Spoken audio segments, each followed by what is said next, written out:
på Finnsnes så har de en veldig flott båthall, gjestebrygge, hvor vi bruker å være veldig ofte. Men ikke har de bare det, de har også et veldig fint servicebygg. Og her kan man gjøre ganske mye bra ting. Oi, er du her? Service, er det du her? Ja. Her er for eksempel toaletter.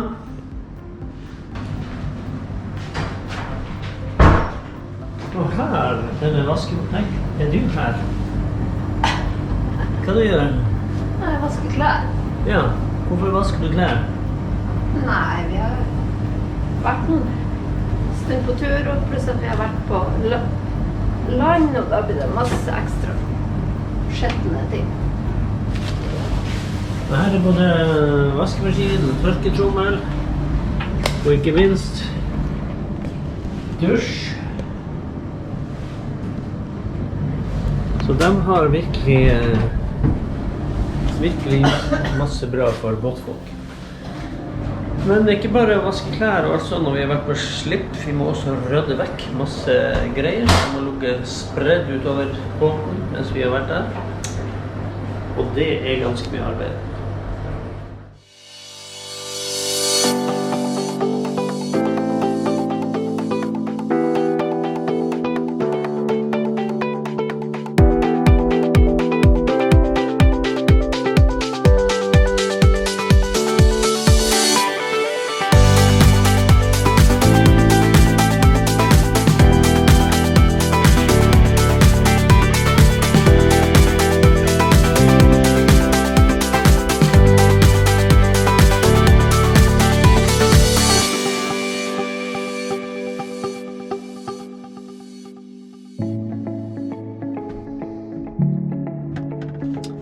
I en båt er det ikke så veldig stor plass, og dermed så må du lagre alt på lure plasser.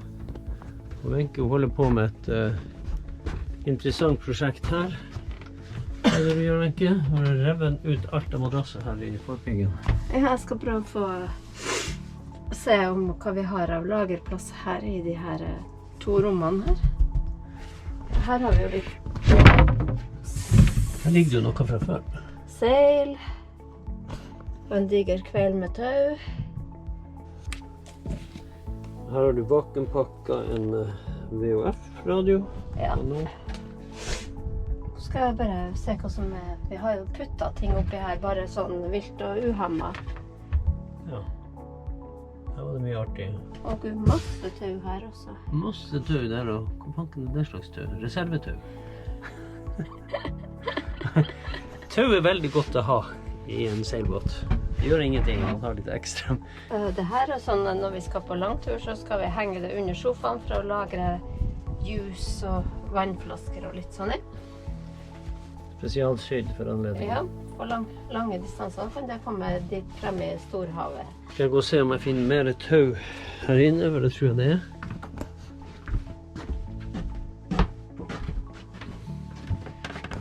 Her er en sånn liten lureskuff. Joho! Jeg har aldri fått noe tau. Men nå begynner det å bli ryddig her også. Alt det her er ordnet og fikset. Man-caven.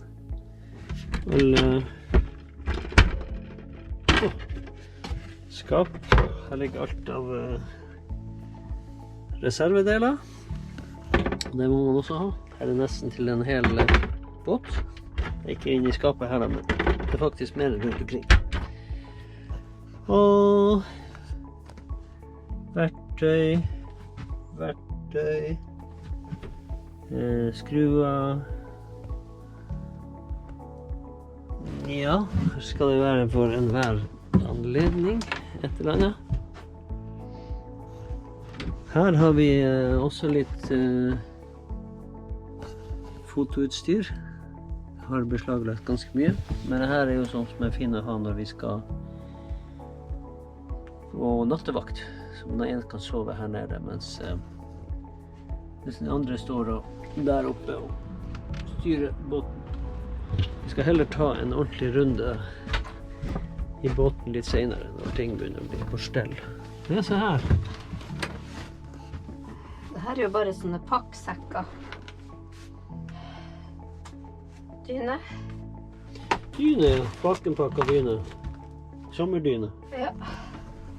Sommerdyne, hva tror du vi får behov for dem? Jeg vet ikke. I hvert fall ikke her i Nord-Norge. Det var en del tøy. Ja, det var ikke bare småtterier. Noe som også hører med når man holder på å fikse i båten, det er jo å vaske klær. Og da er spesielt lurka veldig bra, følge med. Og passe på at ikke noe flyr over bord. Varsle med sitt karakteristiske mapp.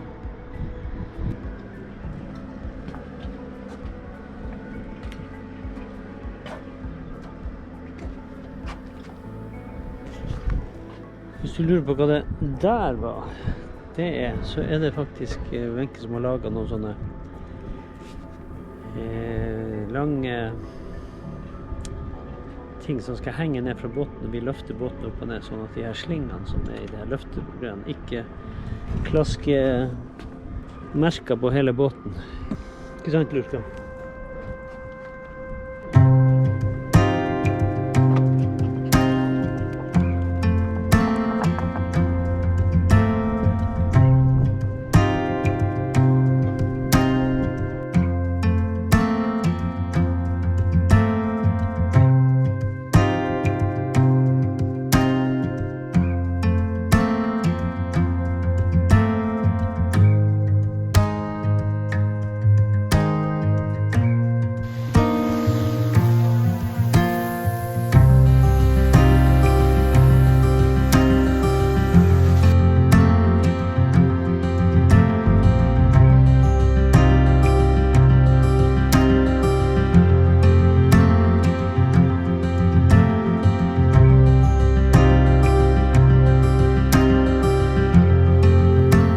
Da har vi ankret opp her i Valvågen.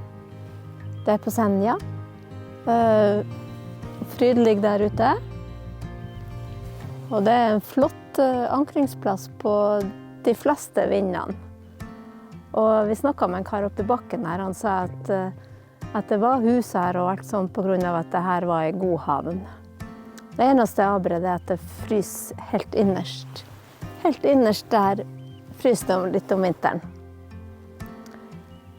Men det er veldig bra for å ankre sette seg med en gang.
Nå er vi i Salangen kommune, og vi er på selve tettstedet Sjøvegan.